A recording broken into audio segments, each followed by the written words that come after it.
पिछली वीडियो में हमने देखा कि हनुमान जी को बंधन में बांध करके मेघनाद रावण के दरबार में ले गया है, जहां वह रावण के प्रताप को देखते हैं कि रावण क्या क्या वहां पर कर रहा है।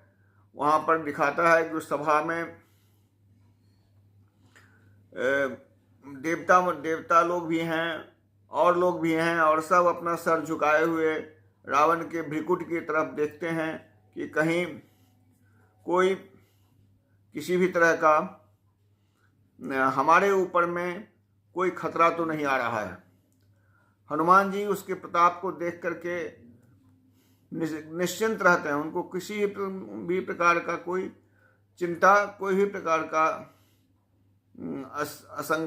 शंका नहीं रहता है कि मेरे साथ भी कुछ ऐसा अनहोनी हो सकता है। और उस सभा में रावण पूछता है कि मारहु निश्चर कही अपराधा, कि तो ही नहीं प्राण कई बाधा। रावण कहता है कि भाई तुमने हमारे निश्चर को उसको क्यों मारा। तो हनुमान जी कहते हैं कि जिन मोहि मारा तेहि मैं मारे, तेहि पे बांधे तनय तुम्हारे। जिसने मुझे मारा मैंने उसको मारा, इसके अतिरिक्त तो मैंने कुछ भी अपराध नहीं किया है। रावण पहले ही कहता है कि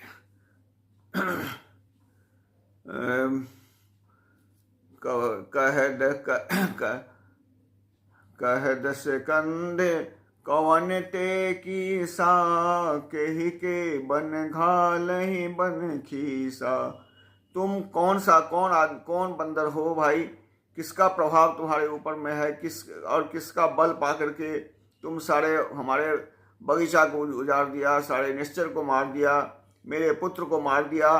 क्या तुम्हें मेरे प्रताप की कोई जानकारी नहीं थी कि मैं भी तुमको मार सकता हूँ, मैं भी तुमको बंधन तो बना ही लिया हूँ और तुम्हें मार भी सकता हूँ।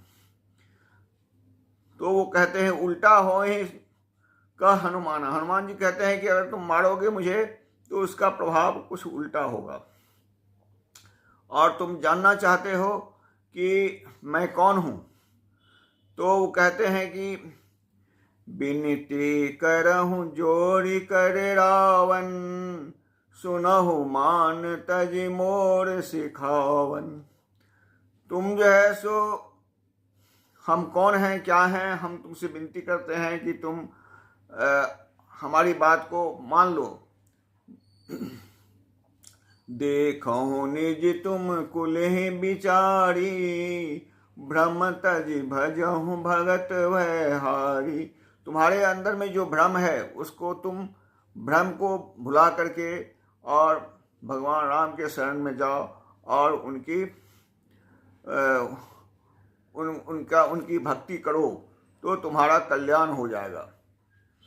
और इस पर रावण गुस्साता है, लेकिन हनुमान जी उसको समझाते हैं। कहते हैं बसनहीन नहीं सोह सुरारी, सब भूषण भूषित बर नारी। स्त्री को बहुत सा आभूषण पहना दिया जाए, लेकिन अगर वो वस्त्रहीन है तो वो शोभा नहीं देता है। तुम्हारे पास बहुत धन दौलत, तुम्हारे पास बहुत सा शक्ति है, लेकिन भगवान राम के प्रति तुम्हारी भक्ति नहीं है। यह उसी औरत के तुल्य है जो बिना वस्त्र का है। सजल मूल जिन सरितन नाही, बरस गए पुनित वह सुखानी। तुम जो है सो जिस तरह से कोई नदी में पहले से जल नहीं है तो उसमें वर्षा होने पर भी जल नहीं रहता है, वह तुरंत सूख जाता है। कहता है कि हमारे प्रभु इतने प्रतापी हैं कि तुम उनके समक्ष कुछ भी नहीं हो। कहते हैं कि तुम जो भी कर रहे हो, धरहूं जो विविध देह सुर त्राता, इन सब सठन सिखावहि बाता। तुम जो अनेक प्रकार का रूप धारण करते हो, यह अपने बल से नहीं करते हो, वह भी प्रभु राम का ही बल है, जिसके बल से तुम ये सब काम करते हो। तुम्हें पता नहीं है कि खरदूषण तिसरायर बाली, हतयु सकल अतुलित बलशाली। तुम्हें पता है कि तीसरा बाली सभी की मृत्यु हो चुकी है और सब काफी प्रतापी था। बाली के साथ तुम्हारा युद्ध हुआ था और तुम बाली से पराजित हो चुके हो। तो जब तुम बाली से पराजित हो चुके हो और बाली मारा जा चुका है, तो तुम्हें भगवान राम की ताकत का, सामर्थ्य का अनुमान होना चाहिए। इसलिए तुम भगवान राम के शरण में जाओ और भगवान राम की भक्ति करो और उसी से तुम्हारी मुक्ति होगी। धरहु जो विविध देह सह दशानन, अंडकोश समेत गिर कानन। खरदूषण तिसरायर बाली, हतयु सकल अतुलित बलशाली। फिर कहते हैं, जाके बल लवलेश ते, जितहु चराचर झारी। ताकर दूत में जाकरी, हरियाणा हो प्रिय नारी। रावण जब पूछा था कि तुम कौन हो, कहाँ से आए हो और किसके बल पर में तुम ये सब उपद्रव किए हो, तो वही चीज समझाते हैं कि जिसके बल के, जिसके ताकत के लेस मात्र से ही तुम इतना उत्पात मचाए हुए हो, तुम सबों किसी को भी अपने सामने, माने अपने सामने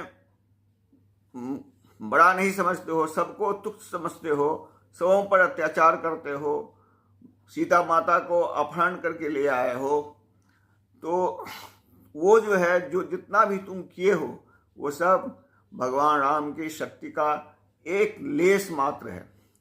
और उस लेस मात्र से तुम अनुमान लगा सकते हो कि जिसके लेस मात्र बल से तुम इतना काम कर रहे हो, वह पूर्ण बल से अगर तुम्हारे समक्ष आ जाए तो तुम्हारी क्या स्थिति होगी। इसलिए कहते हैं, विनती करहु जोरी कर रावण, तजहु मान तजि मोर सिखावन।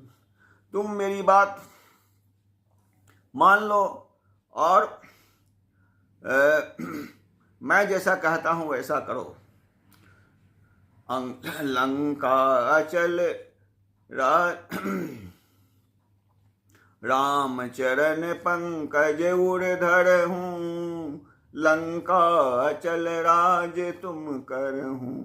तुम जो है सो सब चीज त्याग करके भगवान राम के शरण में चले जाओ और लंका में अचल होकर के राज्य करते रहो। तुम्हें कोई किसी चीज की, किसी का भय नहीं होगा, कोई तुम्हें परेशान नहीं कर सकता है। इसलिए तुम भगवान राम के शरण में चले जाओ और लंका का राज, अचल राज्य करते रहो। और यह उपदेश सुनकर के रावण काफी क्रोधित हो जाता है और फिर उनको मारने का आदेश देता है। फिर लोग विभीषण के कहने पर में इनको दंड देने के लिए तय हुआ है कि इनको इनके पूंछ में आग लगा दिया जाए। और वो चूँकि बंदरों को अपना पूंछ बहुत ही पसंद होता है, इसलिए जब वो जल जाएगा और वह जला हुआ पूंछ लेकर के जाएगा अपने प्रभु के पास, तो फिर वह अपने प्रभु को लेकर के आएगा। कहते हैं, पूछहीन बानर जब जाए, तब प्रभु निज नाथ ही ले आई। जिनके किन्नस बहुत बड़ाई, देखूं मैं तिनके प्रभुताई। कहता है कि जो जब ये पूछहीन बन के जाएगा तो ये अपने प्रभु को लेके आएगा। फिर यहाँ पर हम देखेंगे कि उनका क्या प्रभाव है। उनकी क्या प्रभुताई है। देखो मैं तिनके प्रभुताई, सुनत बचन कपि मन मुस्काना। हनुमान जी ये सब बात सुन करके मन ही मन मुस्का रहे हैं और कहते हैं भई सहाय सारद में जाना।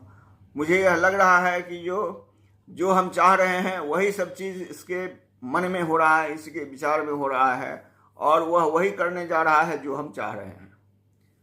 पुनः मैं आगे लंका दहन के विषय में अगले एपिसोड में, अगले वीडियो में बताऊंगा।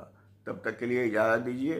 अनुरोध है आपसे कि मेरे इस चैनल को सब्सक्राइब कीजिए, अपने दोस्तों के बीच में शेयर कीजिए और लाइक कीजिए। आपको इसमें कोई दोष अगर पता चले जो हम कुछ गलत बता रहे हैं तो आप कमेंट के थ्रू हमसे पूछ सकते हैं और हम आपके शंका का समाधान करने का प्रयास करेंगे। धन्यवाद, नमस्कार।